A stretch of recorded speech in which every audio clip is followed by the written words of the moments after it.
them out for the Housatonic. And you can see Long Island Sound right out there. This is as far as you can pretty much go. Here you can see and you might be able to snake a little bit back into some woods over there, but pretty much walking along the shoreline, you're not going to get much. That's the old Avco Lycoming building, right? And you can see some of the industrial places there. So,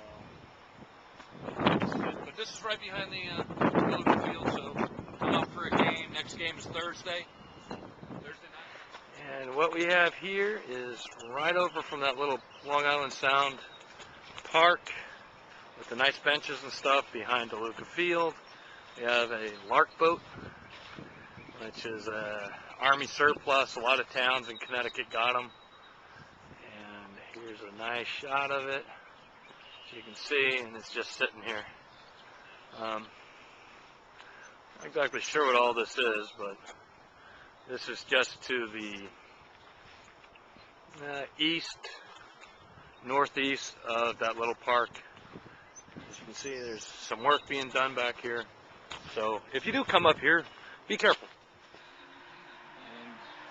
All right, we have a lot of plugs in here. We have a lot of plug fishermen. Chris is a real good plug fisherman. And we have a lot of local plugs that are made by guys locally. The wooden plugs, Fish on 8 is made by a guy locally. The Lordship Lure Company, that's from a guy down Lordship Brian D. Costanzo. Those things sell like hotcakes. They're real good plugs. So Bill, there are still people that are making their living from the sound. I don't think they're making a living, but they're subsidizing and they're making money off of their hobby. Yeah. So these guys, like a lot of guys are making homemade plugs. All these plugs here, these are all made by individuals. Fish on 8, Southport Lure, R.M. Smith, the Bob Hands, Lordship Lure again. Got a few over here after hours. These are all plugs that are made by guys who just love to fish and have taken up the plug making that went dead years and years ago by the old guys. That's cool. And we also have a fly fishing department. It's a lot of freshwater fly tying and saltwater fly fishing has really taken off in the last probably 15 years. John Posh, the original owner of the store, was one of the first pioneers in saltwater fly fishing. Great. All right. Well, we're going to head down to Bondstock and kick this.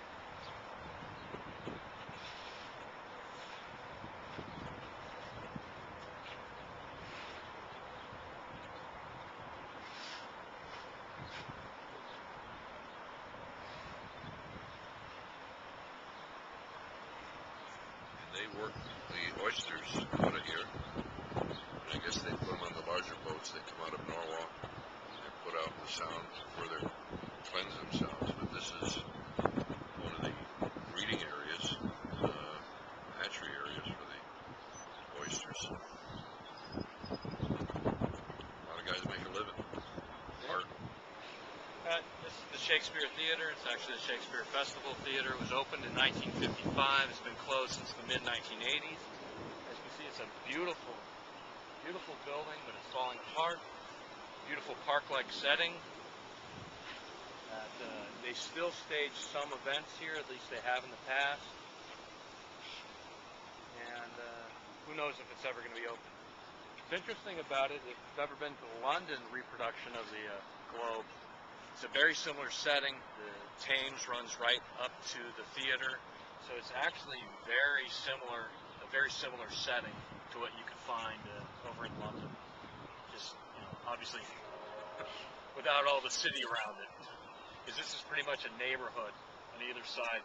Bondstock is back that way. Thanks.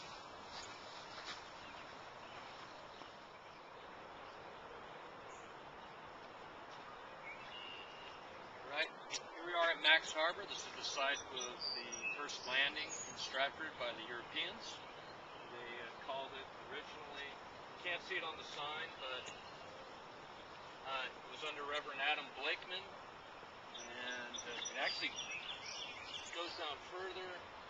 It tells you the town was actually renamed Stratford in 1643 after the town in England. What was interesting, this was already settled by the Pawgussett Indian tribe, and the Pawgussets had villages on either side of the Housatonic, one in Milford, one in Stratford. So as you can see, the English settlement kind of took over and ran out the native culture. And thank you.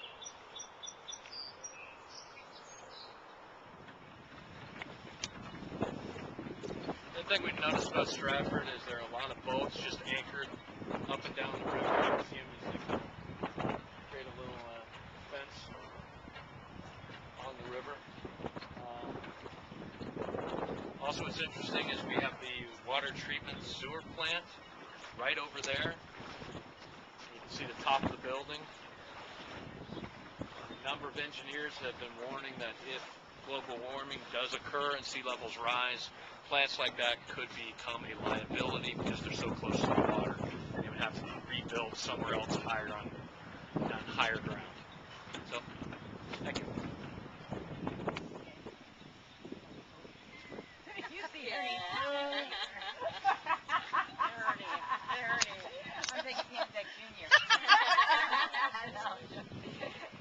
It's A-N-T-O-I-N-E-T. Carol's the last name. A-R-R-O-L-L.